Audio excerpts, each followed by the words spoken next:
श्री रामकृष्ण लीलामृत। जय ठाकुर, जय माँ। ओम शिव शिव शिव। मथुर बाबू की मृत्यु और षोडशी पूजा। तीर्थ यात्रा से लौटने के बाद 2-2.5 वर्ष तक कोई विशेष घटना नहीं हुई। सन 1870 में श्री रामकृष्ण देव के भतीजे अक्षय की दक्षिणेश्वर में मृत्यु हो गई। वह 1866 से 1870 तक श्री राधाकांत के पुजारी पद पर था। उसका स्वभाव बहुत ही सरल और प्रेम युक्त था। वह अत्यंत भक्त था और अपना बहुत सा समय पूजा जप ध्यान में ही बिताता था।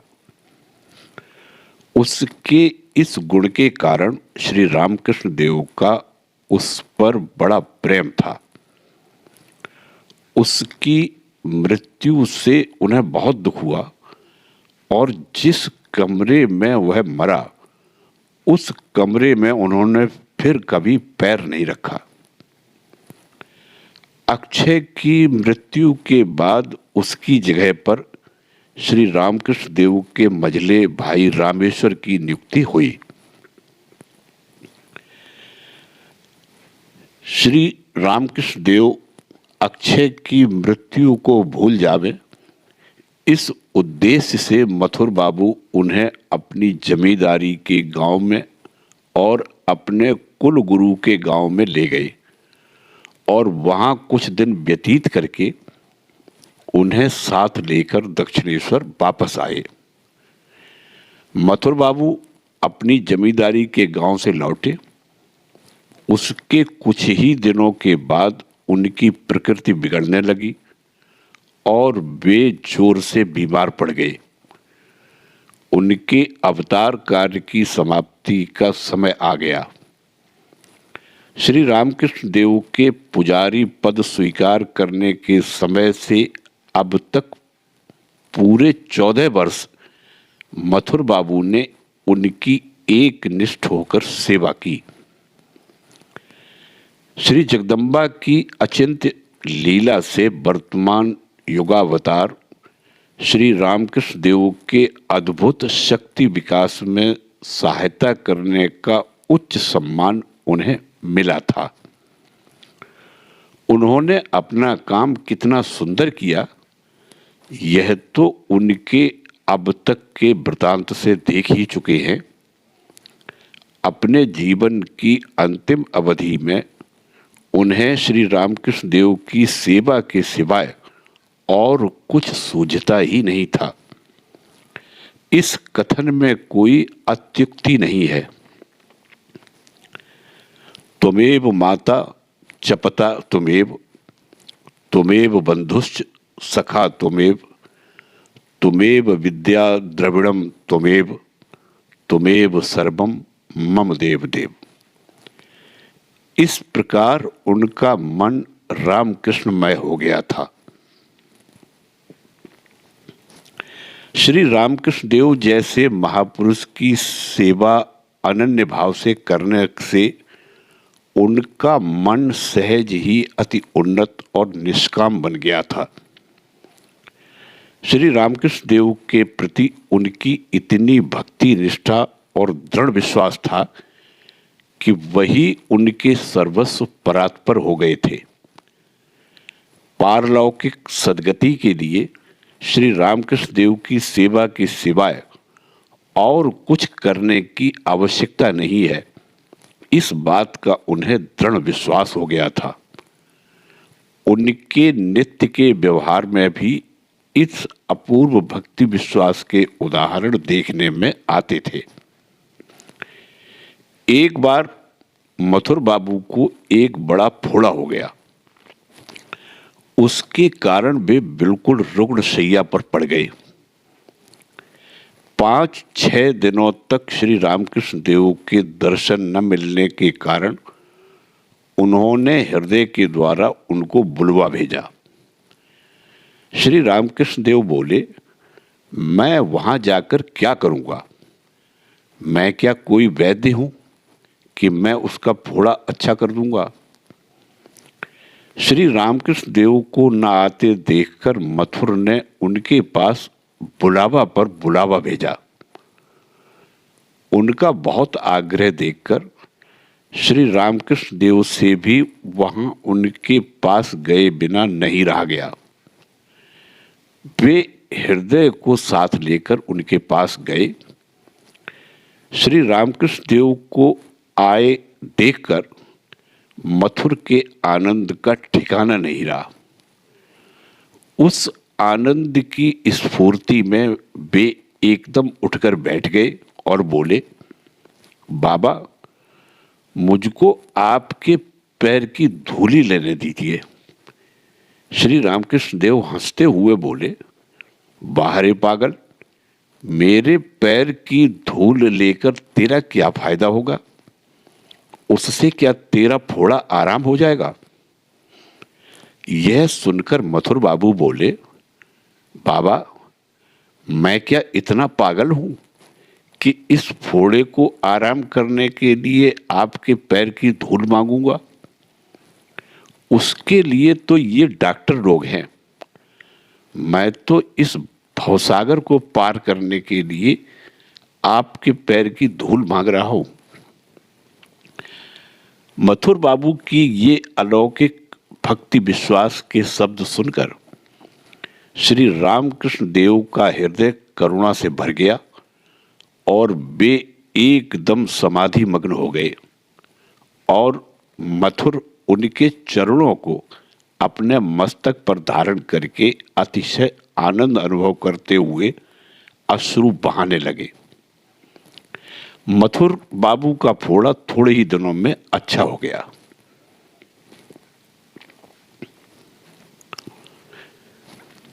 एक दिन भावाविष्ट होकर श्री रामकृष्ण देव मथुर बाबू से बोले, मथुर, तेरे जीवित रहते तक मैं यहां दक्षिणेश्वर में रहूंगा।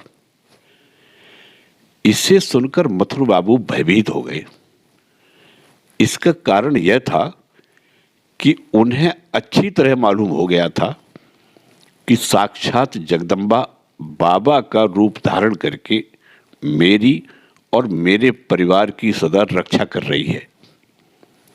वे बड़ी नम्रता से श्री रामकृष्ण देव से बोले, भला आप ऐसा क्यों कहते हैं बाबा?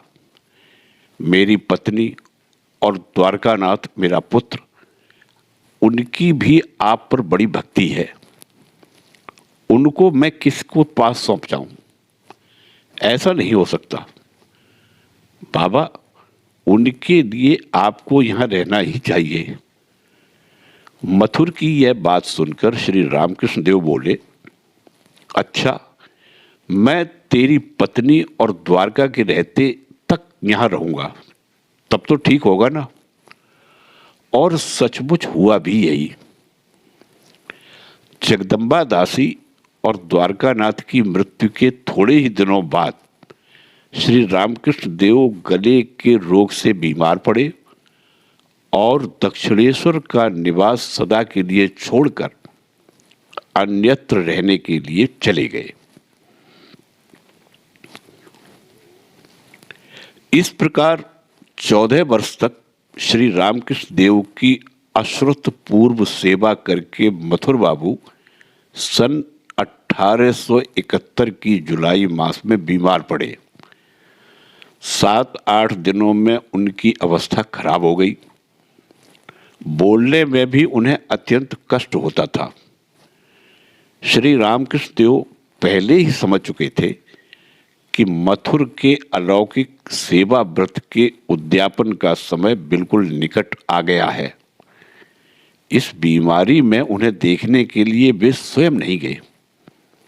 हृदय को ही वे प्रतिदिन उनके पास भेजा करते थे। आखिर के दिन तो उन्होंने हृदय को भी नहीं भेजा। मथुर का अंत समय समीप आया हुआ देखकर उन्हें गंगा जी के तट पर पहुंचा दिया गया। उस दिन दोपहर को श्री रामकृष्ण देव समाधि मग्न होकर बैठे। उनका स्थूल शरीर दक्षिणेश्वर में उनके कमरे में था, परंतु वे अपने दिव्य शरीर से वहां अपने परम भक्त के पीछे खड़े होकर उससे ज्योतिर्मय मार्ग से अत्यधिक पुण्य से प्राप्त होने वाले स्वर्गलोक में स्वयं चढ़ा रहे थे। श्री रामकृष्ण देव की समाधि उतरी। उस समय 5 बज गए थे। श्री रामकृष्ण देव हृदय को पुकार कर बोले, मथुर दिव्य रथ में बैठकर गया।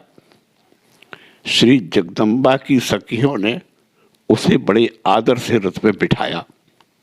मथुर देवी लोक को गया। बाद में रात को 9-10 बजे मंदिर के नौकर, चाकर, पुजारी आदि वापस आए और उन्होंने संध्या के 5 बजे मथुर बाबू का देहांत हो जाने की वार्ता बतलाई। मथुर बाबू की मृत्यु के बाद 6 महीने बीत गए। दक्षिणेश्वर की सभी व्यवस्था उनकी मृत्यु के बाद भी ठीक तरह से चल रही थी। लगभग इसी समय श्री रामकृष्ण देव की साधना के इतिहास में एक विशेष घटना हुई, जिसका यहाँ विस्तार पूर्वक उल्लेख करना है। पीछे कह आए हैं कि वेदांत साधन हो जाने के बाद कुछ दिनों तक श्री रामकृष्ण देव अपने परिवार में जाकर रहे और वहां उनकी पत्नी भी मायके से आई थी। श्री रामकृष्ण देव जब तक वहां रहे तब तक उन्हें अनेक प्रकार की शिक्षा देते रहे और छोटी होते हुए भी बुद्धि तीक्ष्ण होने के कारण उस शिक्षा का उनके मन पर बहुत असर हुआ। उनका पवित्र और शुद्ध मन श्री रामकृष्ण देव की दिव्य संगति में आनंदपूर्ण हो गया। श्री रामकृष्ण देव के दक्षिणेश्वर लौट आने पर जब वे अपने मायके वापस गई, तब उनके पूर्व के स्वभाव को बदले हुए देखकर उनके घर के लोगों को आश्चर्य हुआ, पर इसका कारण उनके ध्यान में नहीं आया। इस बात को अब 4 वर्ष होते आए थे और उन्हें 18वां वर्ष लग गया। अपने ऊपर अपने पति का प्रेम है, यह जानकर वे आनंद में मग्न रहती थी। तथापि गांव के लोग उनके संबंध में जो तरह तरह की बातें कहते थे, उनसे उनके मन पर कुछ न परिणाम हो ही जाता था, कुछ न कुछ परिणाम हो ही जाता था। उनके मन में आता था कि क्या उनका स्वभाव सचमुच बदल गया है, क्या वे सचमुच पागल हो गए हैं। उनकी सखी सहेलियां उन्हें पगले की औरत कहकर चिढ़ाती थी, तब उन्हें बड़ा दुख होता था और कभी कभी सोचने लगती थी कि स्वयं दक्षिणेश्वर जाकर सच बात क्या है सो अपनी आंखों से देख लूं। भला यदि यथार्थ में वे पागल हो गए हों तो मुझे भी वहां रहकर क्या करना है, तो मुझे भी यहाँ रहकर क्या करना है। वहीं उनके पास रहकर उनकी सेवा करनी चाहिए।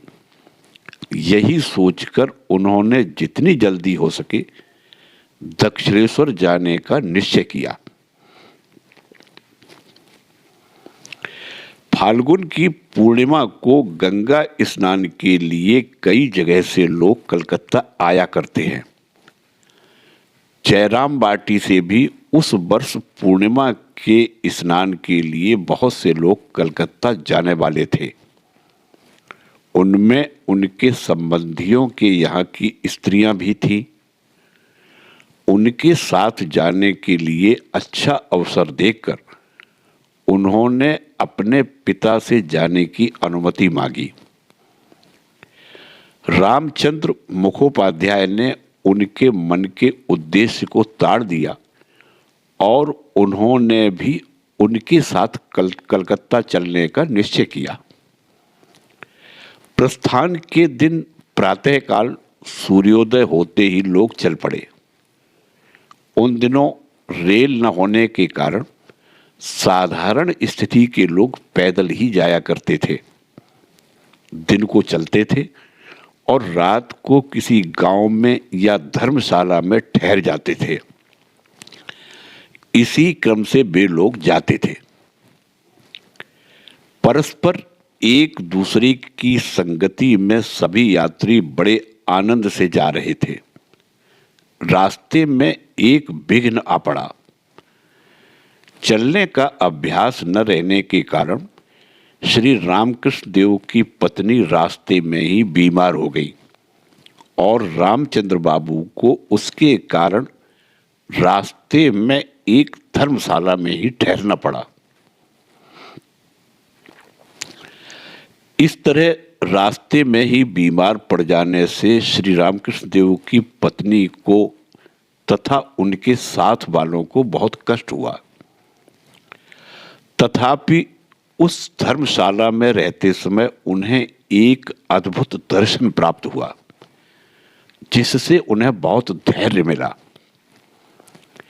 इस संबंध में वे एक बार श्री रामकृष्ण देव के स्त्री भक्तों को कहती थी कि मेरा शरीर ज्वर के दाह से जल रहा था और मैं प्रायः बेसुध पड़ी हुई थी। ऐसी अवस्था में मुझे ऐसा दिखाई दिया कि एक स्त्री मेरे सिरहाने आकर बैठी है। उसका वर्ण काला है, तथापि रूप बहुत सुंदर है। पास में बैठकर वह मेरे सिर पर हाथ फिराने लगी और उसके शीतल और कोमल हस्त स्पर्श से मेरा दाह कम बढ़ने लगा। मैं उससे पूछने लगी, देवी आप कहाँ से आई हैं? वह बोली, दक्षिणेश्वर से। मैं चकित होकर बोली, क्या आप दक्षिणेश्वर से आई हैं?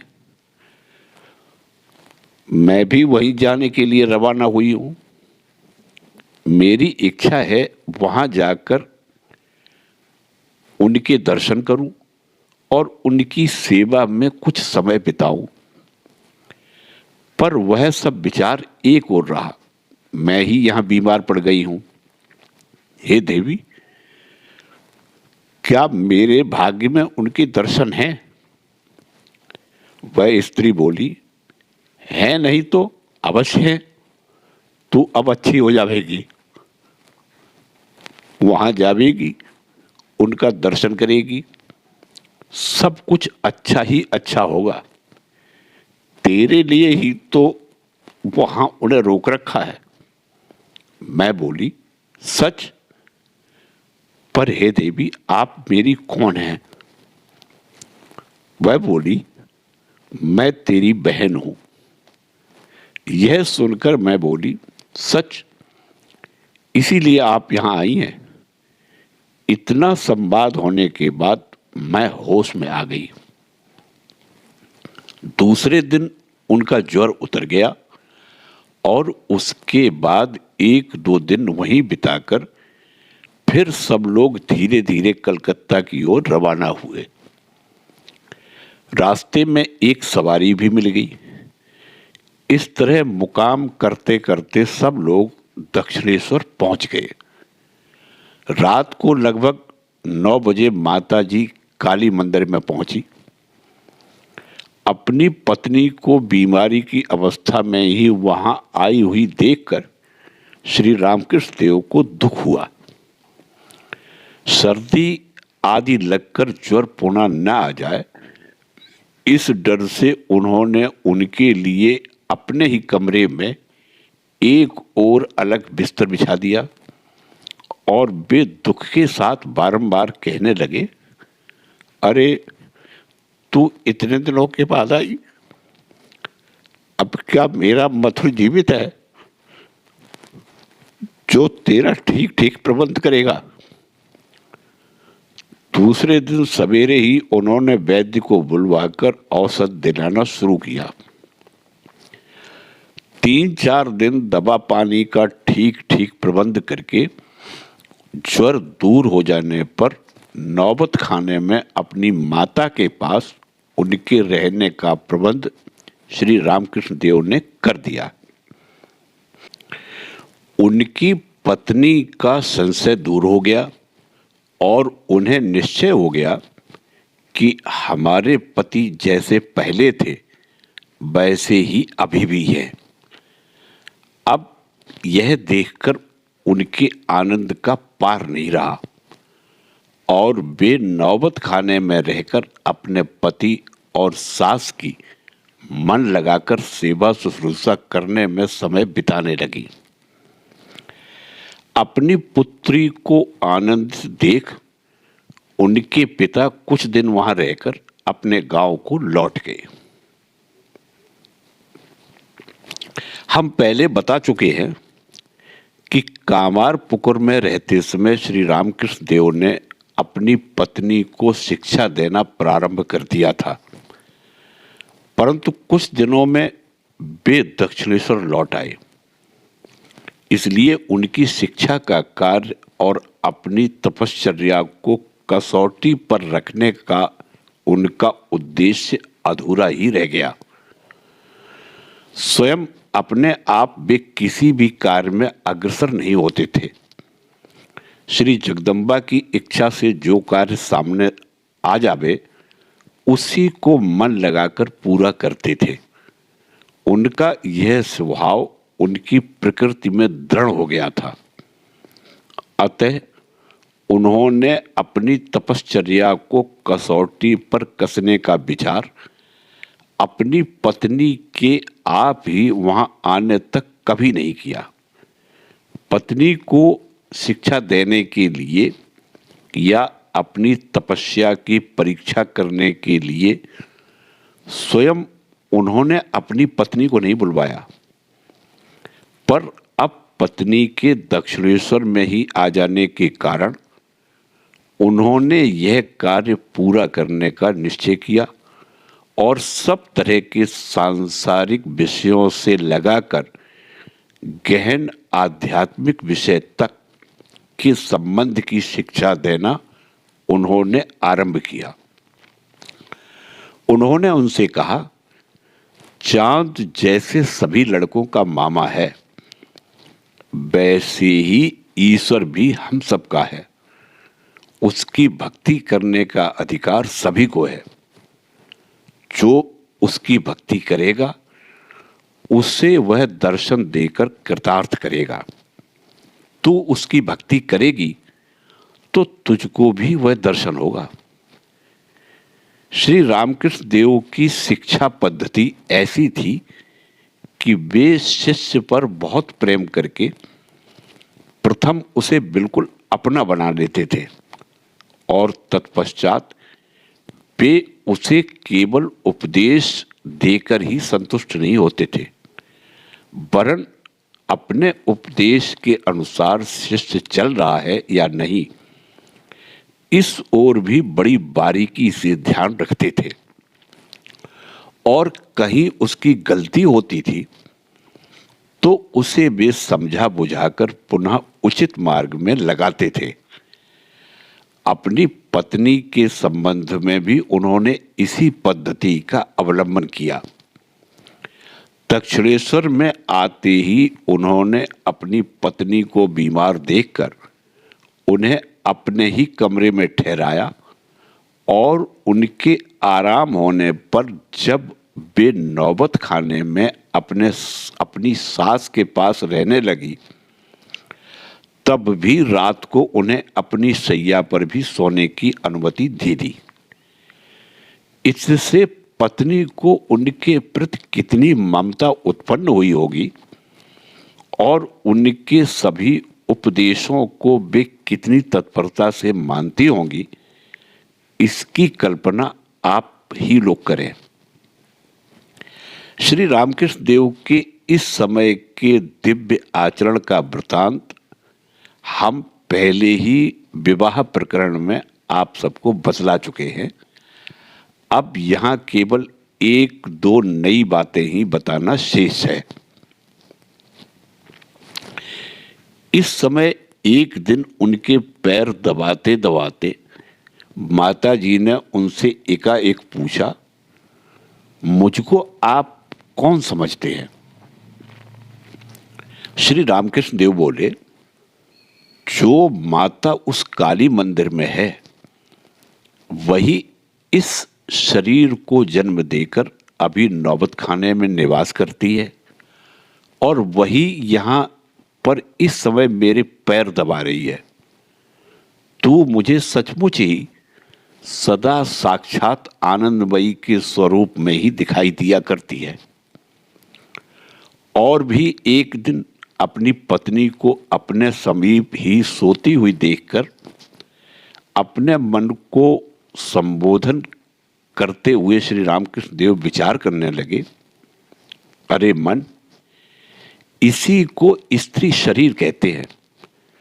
सारा संसार इसी को परम भोग्य वस्तु मानकर उसकी प्राप्ति के लिए सदा लालायित रहकर अनेक प्रयत्न करता रहता है, परंतु इसके ग्रहण करने से देहासक्ति में सदा के लिए फंस जाने से सच्चिदानंद ईश्वर को प्राप्त करना असंभव हो जाता है।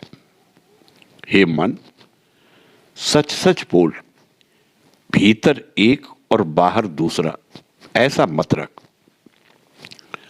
तुझे यह शरीर चाहिए कि ईश्वर चाहिए? यह शरीर चाहिए तो यह देख, यहां तेरे पास ही पड़ा है, इसे ग्रहण कर। ऐसा विचार करके श्री रामकृष्ण देव ज्यों ही अपनी पत्नी के शरीर को स्पर्श करने ही वाले थे, त्यों ही उनका मन कुंठित होकर उन्हें इतनी गहरी समाधि लग गई कि उन्हें रात भर देह की सुध न रही। प्रातःकाल हो जाने के बाद कितने ही बार उनके कान में ईश्वर का नाम स्मरण करने पर उनकी वह समाधि उतरी। पूर्ण यौवन युक्त श्री रामकृष्ण देव और उनकी नव यौवन संपन्न पत्नी के दिव्य लीला विलास के ऐसे अपूर्व चरित्रों की बातें जो हमने स्वयं श्री रामकृष्ण देव के मुख से सुनी है, वे सारे जगत के आध्यात्मिक इतिहास में अश्रुतपूर्व हैं। किसी भी अवतारी महापुरुष के संबंध में ऐसे अलौकिक आचरण की बातें सुनने में नहीं आई। इन सब बातों को सुनकर मन बिल्कुल आश्चर्य में डूब जाता है। उन दिनों श्री रामकृष्ण देव की कई रातें समाधि में ही बिता देते थे और समाधि उतरने के बाद भी उनका मन इतनी उच्च अवस्था में रहता था कि उसमें एक क्षण के लिए भी साधारण देह बुद्धि का उदय नहीं होता था। इस प्रकार दिन के बाद दिन, मास के बाद मास बीत चले और 1 वर्ष से भी अधिक समय चला गया। तथापि उन अद्भुत श्री रामकृष्ण देव और उनकी उस अद्भुत धर्म पत्नी के मन संयम का बांध किंचित भी नहीं फूटा। एक क्षण भर के लिए भी उनके मन में तुच्छ काम वासना का उदय नहीं हुआ। इस समय की याद करके श्री रामकृष्ण देव कभी कभी हमसे कहा करते थे, पत्नी यदि इतनी शुद्ध और पवित्र न होती और कामासक्ति से विवेकहीन बन जाती तो हमारे संयम का बांध फूटकर मन में देह बुद्धि का उदय होता या नहीं, यह कौन कह सकता है। उसके साथ एकांत में रहते हुए मुझे निश्चय हो गया कि विवाह के बाद मैंने जो श्री जगदम्बा से अत्यंत व्याकुलता से प्रार्थना की थी कि माता, इसके मन से सब काम वासना नष्ट कर दे। उस प्रार्थना को माता ने अवश्य सुन लिया। 1 वर्ष से अधिक समय तक इस प्रकार पत्नी के साथ रहने पर भी जब श्री रामकृष्ण देव के मन में काम कल्पना का किंचित भी उदय नहीं हुआ, तब उन्हें निश्चय हो गया कि मैं श्री जगदम्बा की कृपा से इस कठिन परीक्षा में उत्तीर्ण हो गया और मेरे मन में अब आगे भी काम विकार का उदय होना असंभव है। इस निश्चय के कारण उनके मन में एक अद्भुत इच्छा उत्पन्न हुई और उसके अनुसार उन्होंने तुरंत ही अनुष्ठान करने का निश्चय भी कर लिया। इसके संबंध में हमने श्री रामकृष्ण देव और श्री माता जी दोनों के मुंह से जो सुना है वह यहाँ पर पाठकों के लिए बताया जा रहा है। आज ज्येष्ठ की अमावस्या है। फलाहारिणी कालिका की पूजा का पुण्य दिवस है। दक्षिणेश्वर के काली मंदिर में भी आज इसका महोत्सव है। आज श्री जगदम्बा की पूजा स्वयं करने की इच्छा से श्री रामकृष्ण देव ने पूजा की सामग्री एकत्रित करना आरंभ कर दिया था, परंतु आज की पूजा की तैयारी मंदिर में न होकर उनके ही कमरे में उनकी ही इच्छा के अनुसार गुप्त रूप से हो रही थी।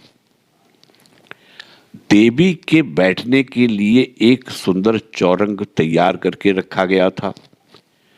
धीरे धीरे दिन डूब गया और रात हुई।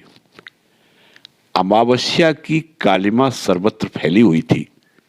आज मंदिर में देवी की विशेष पूजा रहने के कारण श्री रामकृष्ण देव के लिए पूजा की सभी तैयारी ठीक ठीक करके हृदय श्री जगदम्बा के मंदिर में चला गया। राधाकांत के मंदिर में रात्रि की पूजा निपटाकर वहां का पुजारी श्री रामकृष्ण देव की सहायता के लिए आया। पूजा की सब तैयारी होते होते 9 बज गए। पूजा के समय अपने कमरे में उपस्थित रहने के लिए श्री रामकृष्ण देव ने अपनी पत्नी को संदेशा भेजा, जिससे वह भी वहां आई थी। सब तैयारी हो चुकी है, यह देखकर श्री रामकृष्ण देव पूजा करने बैठ गए। सर्व पूजा सामग्री का प्रोक्षण करके श्री रामकृष्ण देव ने अपनी पत्नी से श्री जगदम्बा के लिए रखे हुए चौरंग पर बैठ जाने के लिए इशारा किया। श्री रामकृष्ण देव के इस कृत्य का थोड़ा बहुत अर्थ पहले ही उनके ध्यान में आ जाने से उनसे अर्धवाई अवस्था प्राप्त हो गई थी। अतः मैं क्या कर रही हूँ यह उसके ध्यान में ठीक ठीक न आते हुए मोहिनी से वशीभूत की तरह वह चौरंग पर उत्तराभिमुख होकर बैठ गई। पास ही रखे हुए कलश में से पानी लेकर श्री रामकृष्ण देव ने अपनी स्त्री पर यथाविधि सिंचन किया। तदंतर मंत्रोच्चारण समाप्त करके वे प्रार्थना मंत्र कहने लगे। हे बाले, हे सर्वशक्ति अधीश्वरी माते त्रिपुर सुंदरी, सिद्धि का द्वार खोल दे और इसका मन और शरीर पवित्र करके इसमें प्रकट हो और सबका कल्याण साधन कर। इसके बाद श्री रामकृष्ण देव ने अपनी पत्नी का साक्षात श्री जगदम्बा ज्ञान से षोडशोपचार पूजन किया और नैवेद्य दिखलाकर उसमें के पदार्थों का थोड़ा थोड़ा अंश अपने हाथ से उसके मुख में डाला। यह सर्व विधि पूर्ण होते होते उनकी पत्नी को समाधि लग गई। अर्धवायु दशा में मंत्रोच्चार करते करते श्री रामकृष्ण देव भी समाधि मग्न हो गए। देवी और उसके पुजारी दोनों ही एक रूप हो गए। कितना ही समय बीत गया, रात्रि का द्वितीय प्रहर भी बीतकर बहुत समय हो गया। तब कहीं श्री रामकृष्ण देव की समाधि उतरी। पूर्ववत अर्धवायु दशा प्राप्त होने पर उन्होंने देवी से आत्मनिवेदन किया। तदंतर अपनी जप की माला, अपने साधनों के फल और स्वयं अपने आप को देवी के पाद पद्मों में स्थायी रूप से चढ़ाकर पुनः मंत्रोच्चारण करते हुए वे उसे प्रणाम करने लगे। हे सर्व मंगल मांगल्ये, हे सर्व कर्म निष्पन्न कारिणी, हे शरणदायिनी त्रिनयने, शिव गेहिना गौरी, हे नारायणी, तुझे शतशः प्रणाम है। पूजा समाप्त हुई। मनुष्य देह धारिणी श्री जगदम्बा की पूजा करके श्री रामकृष्ण देव ने अपने अलौकिक साधनों की समाप्ति की। इस षोडशी पूजा के बाद लगभग 5 मास तक माताजी श्री रामकृष्ण देव के समीप रही। पहले के समान ही वे दिन को नौबत खाने में अपनी सास की सेवा में समय बिताती थी और रात को श्री रामकृष्ण देव के पास ही शयन करती थी। श्री रामकृष्ण देव रात दिन समाधि भंग रहते थे और कभी कभी उन्हें ऐसी गहरी समाधि लग जाती थी कि उनके शरीर पर मृतक के लक्षण दिखाई देते थे। श्री रामकृष्ण देव को किस समय कैसी समाधि लग जाएगी, इसका कोई ठिकाना नहीं था। इसी डर से माता जी को सारी रात नींद नहीं आती थी। एक दिन तो बहुत समय बीत गया, अभी तक समाधि क्यों नहीं उतरती, इस डर से वे हृदय को नींद से जगा कर लाई। आने पर हृदय ने उनके कान में बहुत देर तक नामोच्चारण किया, तब उनकी समाधि उतरी। इस बात को जानकर कि अपनी पत्नी को अपने कारण रोज नींद नहीं आती, श्री रामकृष्ण देव ने उन्हें अपनी माता के पास नौबत खाने में रात को सोने के लिए कह दिया। इस प्रकार 1 वर्ष और 4 मास दक्षिणेश्वर में बिताकर श्री माता जी कार्तिक मास में कामारपुकुर लौट गई। जय ठाकुर, जय मां।